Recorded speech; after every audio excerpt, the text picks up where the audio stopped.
Hey everyone, hope you're all doing well. So, Obram, what sort of absurdist, vaguely purposed offshoot adventures do we have for the people this month? Oh, I got a great one for you. If you think you know a lot about meta commentary just because you watched a bunch of Dan Harmon shows, think again, because this thing will blow a hole through your misconceptions of self so big, it'll seem like you were never told you were gifted as a child. Alright, way to diagnose me in front of everybody. Yeah, I know, right?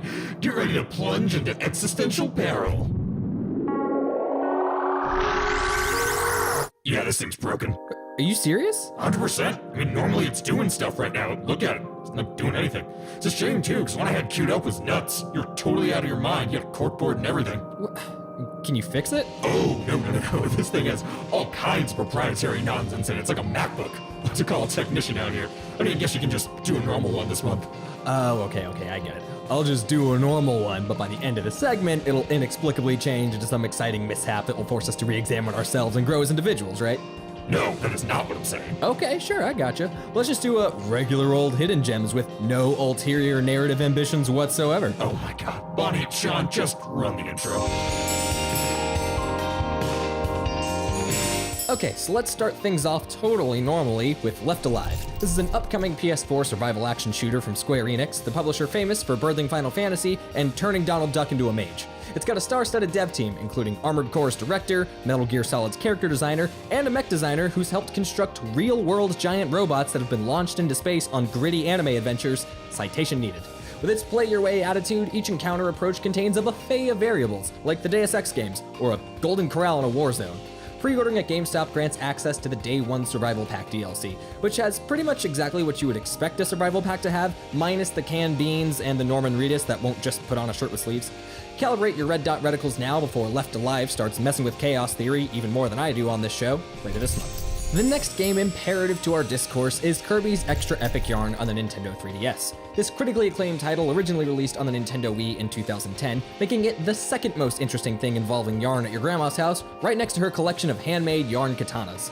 In this totally unspooly adventure, Kirby gets transported to a world of yarn after ticking off a sorcerer, which makes sense, as Kirby famously doesn't respect magicians, and neither should you. Anyone who tries to make a career out of being really good at tricking people should just stay in their high school debate club forever, since that's where they peaked anyway. In addition to Street Pass support, this new extra epic edition of the game includes brand new minigames that allow you to play as the flawless King Dedede, and Meta Knight, who stays true to his namesake with smug self-awareness.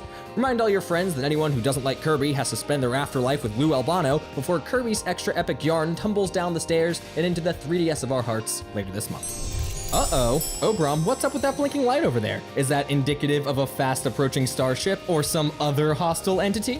No, it's... Actually, I don't know what that light means, but it's always blinking, so I assume it's fine. I don't know about that. Please just continue. Alright. This next one is actually a 2-pack consisting of both Steven Universe Save the Light and OKKO Let's Play Heroes on the PS4, Xbox One, and Nintendo Switch. Now, if you know me, you know that the only thing I love more than a good 2-pack is a good analogy. Sorta like, well, anyway. In Save the Light, Beach City, which is where the cast of Jersey Shore goes when they die, is under attack by a homeworld gem named Hessonite, who stole a secret weapon that can convert light energy into a deadly army. It's up to you to create unholy fanfic fusions with your mutuals to save the day from peril and yourself from thinking too hard about the plot. OKKO Let's Play Heroes, on the other hand, is pretty uncomplicated. It's an old-school beat-em-up based on the Cartoon Network series with great art direction that isn't Steven Universe. You punch bad guys, use POW cards, level up stats, and hug your mom, which is the making of a typical Wednesday afternoon for most of us. These games come out in just a few months, so if you see anyone brawling in the streets or fusing themselves together around that time, get out of there, because that's insane. Uh-oh, Obram, what kind of immediate danger is being conveyed by that cartoonishly blaring alarm? You know that's our microwave. You saw me put these pizza rolls in before we started. Did I, though? Yes. Yeah, you're right, I did. Well, finally, we've got Nelky, I don't know, and the legendary alchemist Ateliers of the New World on the PS4 and Nintendo Switch. Now, while you might not think it at first glance, this game is a true monument to patriotism. I mean, is there anything more quintessentially American than inheriting a massive plot of land from your father, developing it hastily, reaping monumental profits, and doing it all surrounded exclusively by attractive people? Toss a cheeseburger in there somewhere, you got yourself an American history textbook. You've also got a pretty significant selection of legacy alchemists from throughout the franchise who will help you develop your cute little town and have lots of fun doing more cute stuff. I mean, I don't know, it just kind of seems nice. I've never played one of these games before, but it definitely seems to scratch the same itch as something like Rune Factory or even Stardew Valley. So if that's up your conceptual or literal alley, be sure to snag this one when it starts developing where the mall food court used to be very soon. And that's all I got for you as far as games, but as far as plot payoff is concerned... Dude, there is nothing here. Why is it so difficult for you to accept that? I'm a perfectionist creative with low self-esteem and an unquenchable thirst for approval. Why do you think I can't accept that? If I pretend that this was all a hyper-specific simulation inside the weird box, would that appease your lust for narrative closure? I think I could live with that.